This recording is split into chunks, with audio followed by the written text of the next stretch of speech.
Welcome back, Nocturnal Souls, to a new episode of The Voice in the Darkness, where the shadows hold secrets and legends come alive. Tonight, I will take you deep into the forest of Europe, to a tale that has haunted generations, the legend of the werewolf.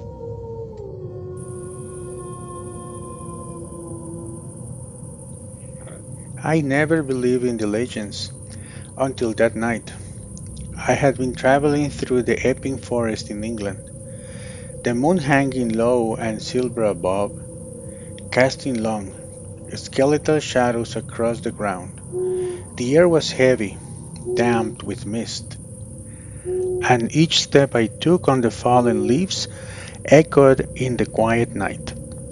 I remember thinking how peaceful it all seemed, but that peace was a lie.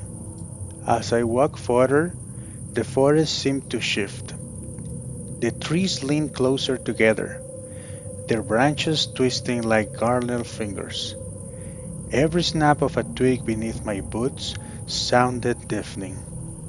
I paused, listening, and that's when I heard it. A low growl, almost a whisper at first, like a shadow moving just out of sight. I froze, my heart pounding in my chest, my hands trembling. It's just a wolf, I told myself. Just a wolf? But something in that sound, it wasn't right. The growl deepened, resonating in the air, vibrating through my bones. Then came the rustling of the leaves, and I caught movement in the corner of my eye. A figure emerged from the darkness, taller than any man, yet moving with a grace that seemed unnatural. Its shape was partially hidden by shadows, but I could see through the outline of its shoulders, broader than any human's, its arms long and sinewy, and then the eyes, amber, glowing faintly in the moonlight, unblinking, piercing through the darkness. I wanted to run, but my legs refused to obey. Every instinct screamed for me to flee, but it felt as though the forest itself held me in place. The figure took a step closer, and I could hear the soft crunch of the forest covered leaves under its feet. Its breathing was harsh, deliberate, almost like it was savoring my fear. And then it growled again, a sound that tore through the stillness of the night, raw and inhuman. I remember clutching a fallen branch as if it could protect me. I told myself to stay calm, to breathe, but my thoughts were chaotic. What is that? I asked silently. Is it real, or am I imagining it? But deep down I knew. I was seeing something that defied everything that I had learned, something that should not exist. The figure moved with terrifying speed, circling me slowly, every step measured, deliberate. I caught glimpse of its face, part human, part beast, its mouth curved into a snarl, revealing sharp teeth glinting in the moonlight. The fur, thick, dark, bristling along its spine. Its hands, tipped with claws, flexed as if testing the air for prey. My breath caught in my throat, my heart threatening to burst from my chest. I remember trying to focus on the forest, unfamiliar landmarks, anything to ground myself, but the world seemed unreal. The shadows stretched unnaturally. The moonlight flickered as if the night itself was trembling.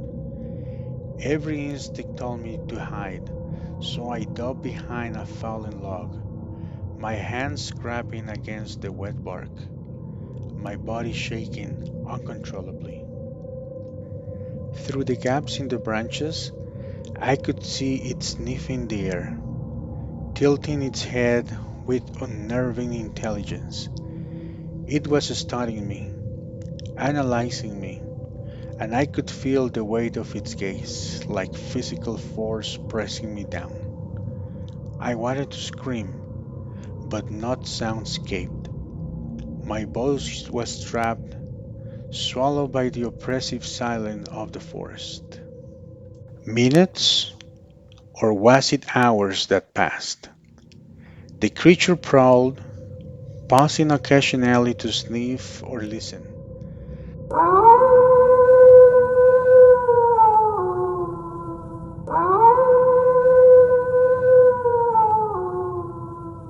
I dared not to move. Every tiny nose, every rustle of leaves sent waves of panic through me. Then, without warning, it let out a howl, a long, piercing sound that seemed to shake every tree. My blood ran cold. That howl, it was not the howl of any wolf I have ever heard. It carried centuries of rage, pain, and hunger. I thought it had gone, and I dared to peek again, but it was still there, closer now, the shadow swallowing its form, its eye locked into mine, and I knew, without a doubt, that it recognized me. The intelligence of those eyes, I'll never forget it. And then, as quickly as it appeared, it vanished into the darkness,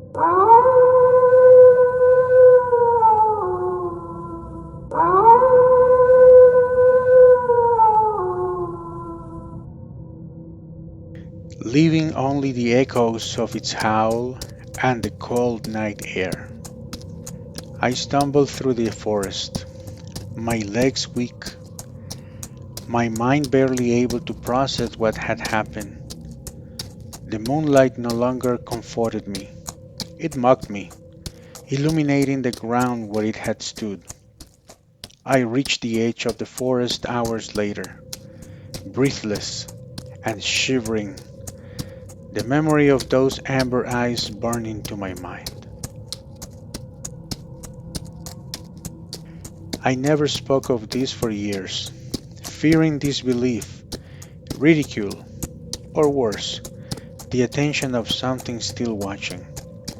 But now I share it with you because if you ever find yourself walking alone through the forest of Europe under a full moon, be wary. You may think you are alone, but sometimes the legends are real and the forest remembers.